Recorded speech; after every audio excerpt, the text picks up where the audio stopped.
au Moyen-Orient, la diplomatie américaine a toujours été celle qui dirigeait un peu les travaux de la communauté internationale. Les Européens, comme d'ailleurs les Russes ou les Chinois, sont, je dirais pas à la remorque, mais sont obligés de tenir compte du fait que la grande puissance extérieure dans la région, ce sont les États-Unis. Et on l'a vu tout au long des années, lorsqu'il fallait prendre des initiatives de paix, c'était toujours Henry Kissinger ou ses successeurs au département d'État qui étaient les meneurs de jeu. Là où l'Europe jouait un rôle intéressant, ça a commencé dès 1980 avec la déclaration de Venise, c'est que l'Europe était capable de créer, d'inventer des concepts, des idées pour aller de l'avant.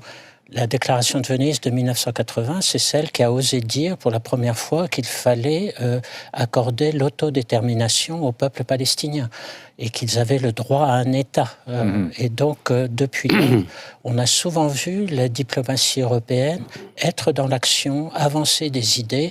Souvenez-vous, Javier Solana était parmi ceux qui avaient mis en place un format dans la communauté internationale qui s'appelait le Quartet avec les Nations Unies. Qui était le premier représentant de la diplomatie commune. Javier Solana était le premier représentant de la diplomatie européenne à la fin des années 90 et tout au long du début de ce siècle.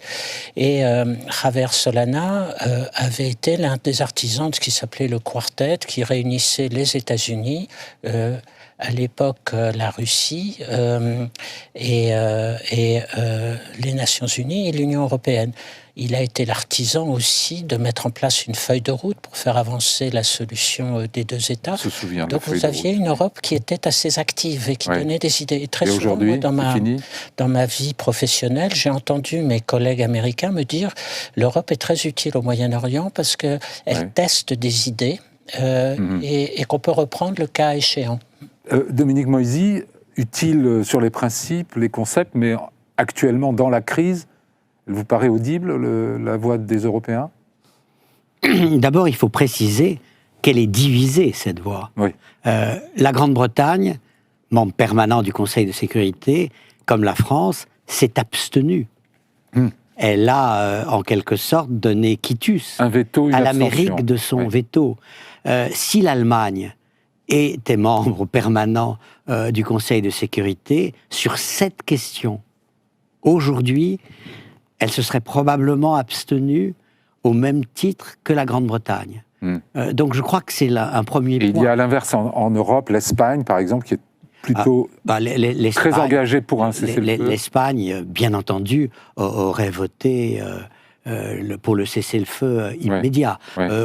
L'Italie, probablement aussi, même si les relations entre Madame Meloni et Israël sont plutôt excellentes. Mais je crois que le premier point à noter, c'est qu'il n'y a pas une Europe, surtout sur cette question qui est à ce point émotionnelle.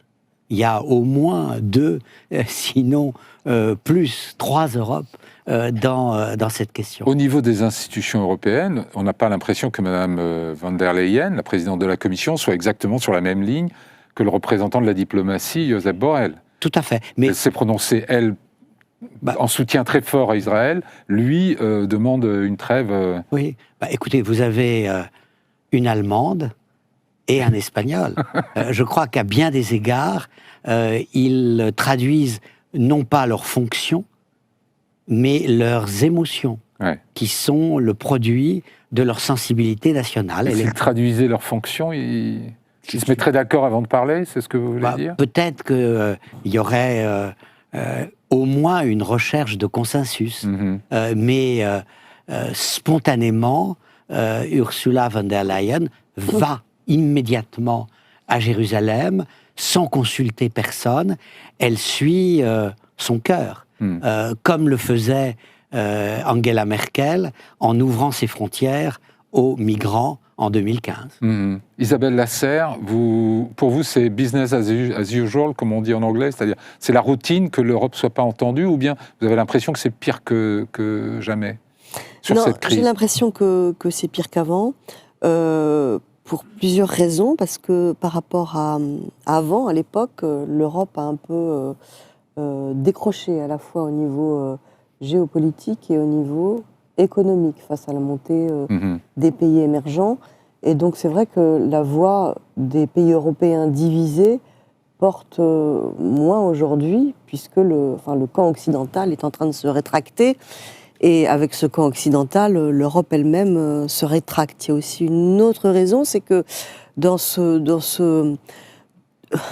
cet intervalle, dans cette transition de chaos qui en fait suit un monde et précède le nouveau monde qui n'a pas encore été organisé, il y a pour l'instant une recomposition entre deux familles, une famille occidentale et pro-démocratique et une autre famille plutôt en faveur des autocrates, avec beaucoup d'exceptions dans chacune des familles.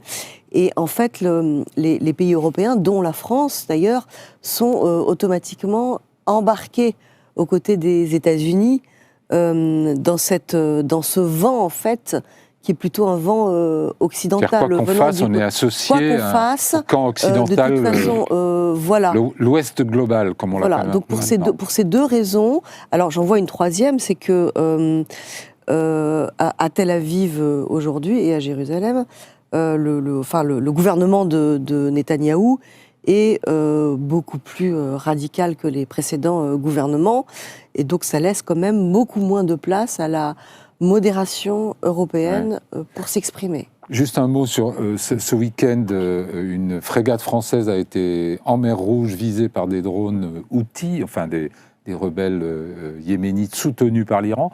Est-ce que c'est ça la manifestation finalement matérielle de cette espèce d'englobement de l'Europe dans le sillage des Américains? Quoi qu'on dise sur le plan diplomatique, finalement, on appartient à la posture de l'Ouest global, et donc on est une cible légitime? Parce que les intérêts sont liés pour sécuriser les voies de navigation en mer Rouge qui sont cruciales pour le monde et surtout pour l'Europe.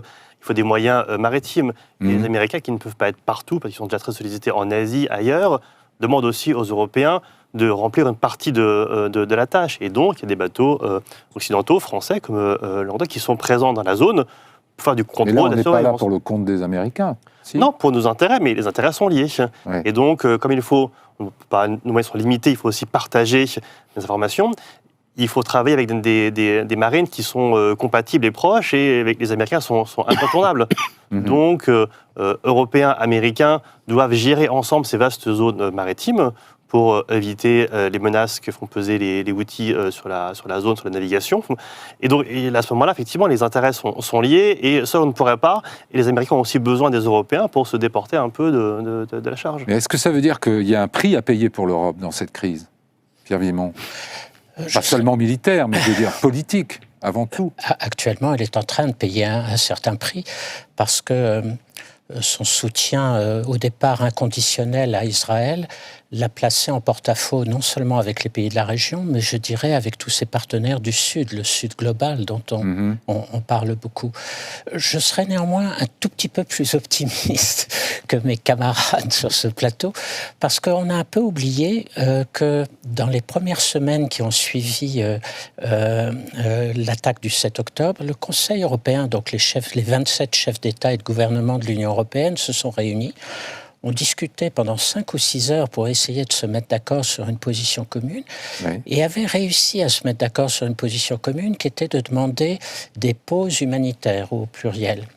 De manière assez intéressante, c'est au fond la situation qui s'est développée depuis lors. Il n'y a eu qu'une seule trêve, mais déjà aujourd'hui, les négociations discrètes se poursuivent pour essayer d'en obtenir une nouvelle. Et donc, les Européens ne s'étaient pas tellement trompés dans le point d'équilibre actuel sur la scène du Moyen-Orient. Qui est un point d'équilibre très, très provisoire. Très provisoire, très précaire. J'ajouterais, il faut être honnête, que dans les 24 heures qui ont suivi, il y a eu un vote aux Nations Unies où, malgré l'accord obtenu par les 27 chefs d'État et de gouvernement, leurs ambassadeurs à New York se sont répartis en 3 groupes différents. Mais là, on peut se dire que Très c'est européen. un problème de fonctionnement et qu'il aurait peut-être réussi, s'ils avaient travaillé un peu mieux et clairement envoyé leurs instructions à New York, peut-être que les ambassadeurs auraient suivi les conseils de leurs chefs d'État et de gouvernement. Dominique Moisy. On pourrait respectueusement faire remarquer à Pierre Vimont que l'Europe fait la différence, peut-être, sur l'humanitaire. Ouais. Mais sur le militaire, c'est quand même l'Amérique qui a la main. Et donc, je crois que cette approche positive que vous soulignez, elle met aussi l'accent sur le côté un peu marginal de l'Europe. Qu'est-ce qu'on nous réserve? L'humanitaire.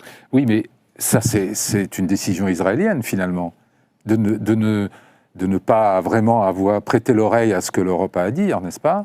Si l'Europe n'a pas d'influence, c'est surtout auprès d'Israël. Auprès des Palestiniens, les Européens ont au moins l'influence du portefeuille. Je me souviens d'une réunion entre diplomates européens et israéliens où la position israélienne consistait à dire « il ne faut pas que l'Europe ait une position commune, ou alors il faut que ce soit la position de l'Allemagne ». Et en fait, les Israéliens se satisfaisaient pleinement de la capacité de blocage, de veto au sein de l'Europe. Parce que le parrain choisi pour eux, ce sont les États-Unis. Oui, ou les positions allemandes, qui sont très proches dans leur esprit. Ouais. Isabelle Lasserre, pardon. Ouais. Allez-y, un mot.